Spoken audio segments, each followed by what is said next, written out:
I'd like to share with you today a general resolution that was passed by the Unitarian Universalist Association of Congregations in 1979, and it is entitled Care of Young Children.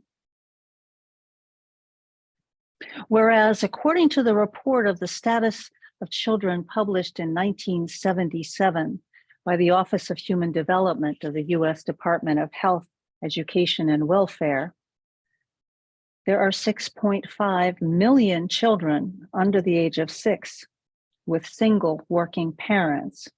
And whereas between 1963 and 1976, the number of married mothers of children under the age of 3 joining the workforce increased dramatically.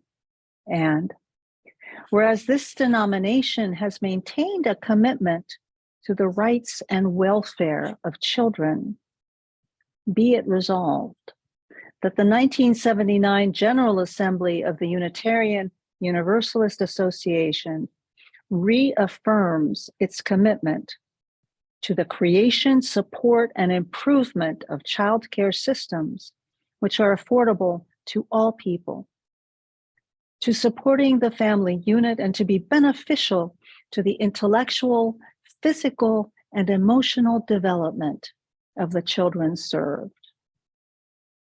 I'd like to repeat that. The association reaffirms its commitment to the creation, support, and improvement of child care systems which are affordable to all people, to supporting the family unit, and to be beneficial to the intellectual, physical, and emotional development of the children served. We are here to do far more than serve the intellectual development of our children and youth.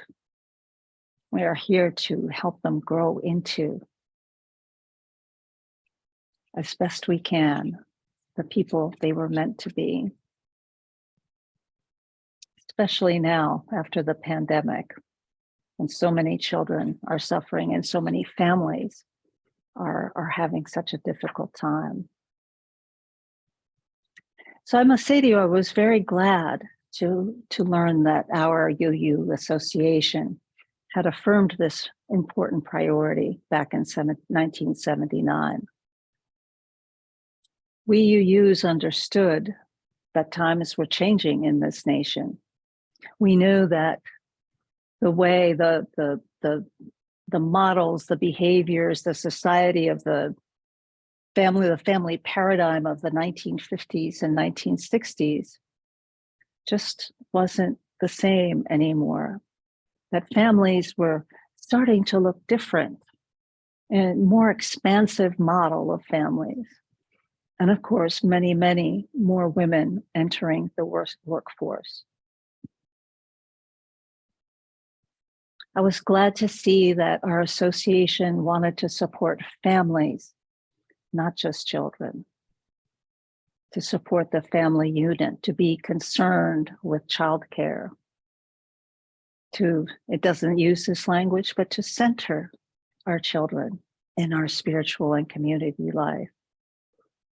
The truth is, though, that as I share these reflections with you on this day when we celebrate the birth of Jesus of Nazareth, and when we're celebrating the birth of all children, as I share these reflections with you, conditions and rights and dignity of children in this country are significantly worse than they were in my time of growing up, or even in 1979 when this particular resolution was passed. Now, some things have gotten better. I'm not going to say that everything is terrible. You know, for one thing, we have seatbelts now, which is an incredible advance in saving many, many lives. And we've learned how to talk about some difficult things like, you know, such as child abuse or child neglect. And we've learned to work really hard not only in society at large, but also in our churches, in our fellowships, to interrupt this cycle of abuse that affects so many children.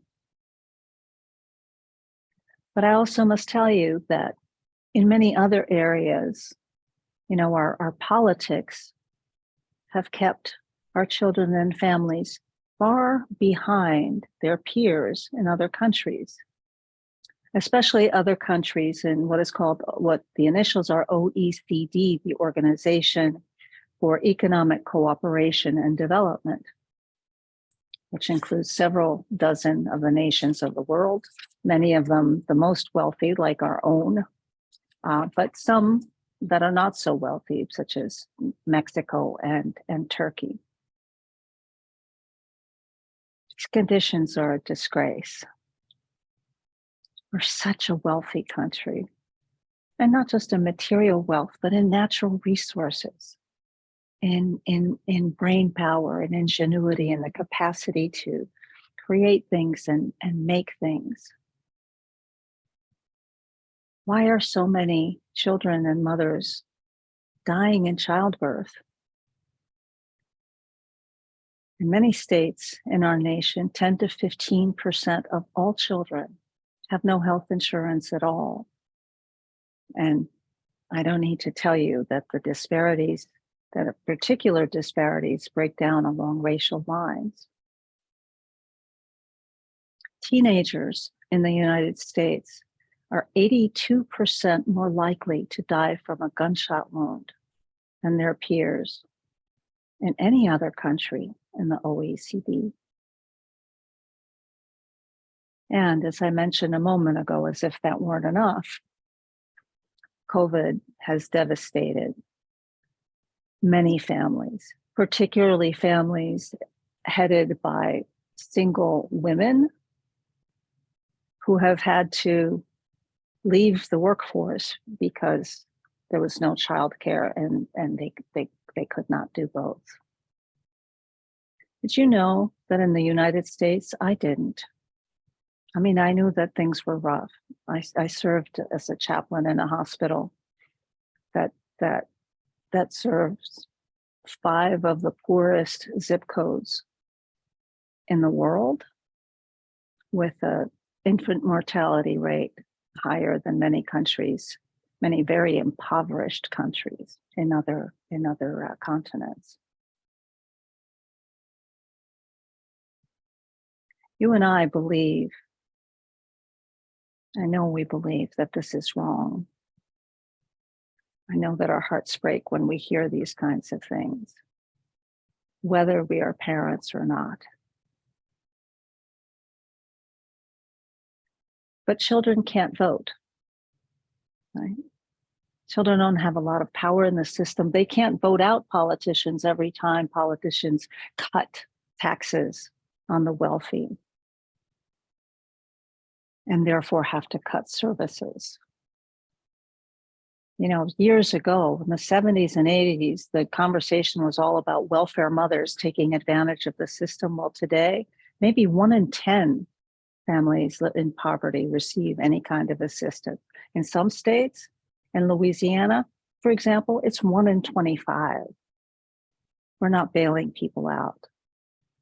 Certainly not the way we're bailing organizations out that have more resources. In this nation, today, 1.5 million families caring for 3 million children live on less than $2 per day per person. It's a disgrace. It's a disgrace. And I have to say, I'm really grateful for all the work that folks in this congregation, that many of you in this congregation do day in and day out to help families and children in our communities, because we're not just from one community, but to do all this incredible work to help families and children, because more than ever, it is absolutely needed. So my question for you at this moment is, is there more that we could do together as a faith community, not only to support our children and families in the community, but our children and families here in our fellowship? What could we do, perhaps each in our own way, because we all bring different gifts. We were all born with different gifts, with different ways of thinking about things and understanding the world, and different ways of solving these, these problems that we face. Love takes many forms.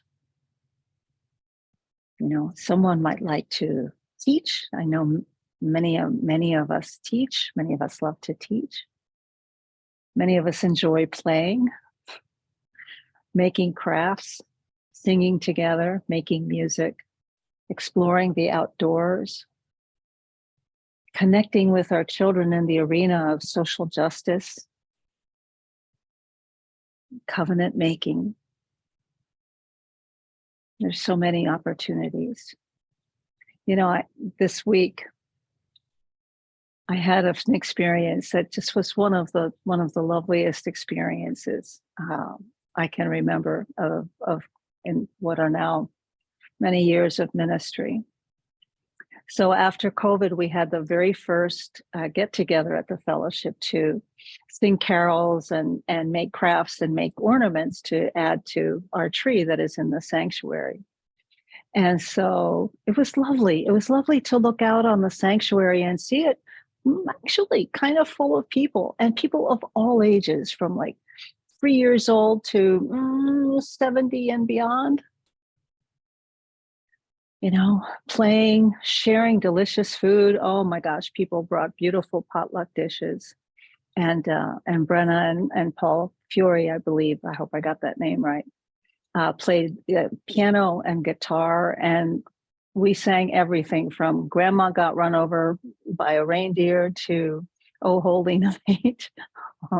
And it was wonderful, and it was all by request. We even honored the solstice. It was a beautiful evening, and it was really fun, and it was simple, and I mean, it just brings a smile to my face. We were together. Parents got to chat with non-parents. We all sort of watched the kids, and there were quite a few adults who also chose to make crafts and play with popsicle sticks and things like that. It is at the center of who we are and who we say we are, to honor every life, to recognize the joy that every human being, everyone who is born into this world brings a new blessing. And there's so many ways that together we might think about how can we better support some of the folks in our community that have been most impacted by these last several years. We could start, perhaps, by asking one another every time we speak, how are the children?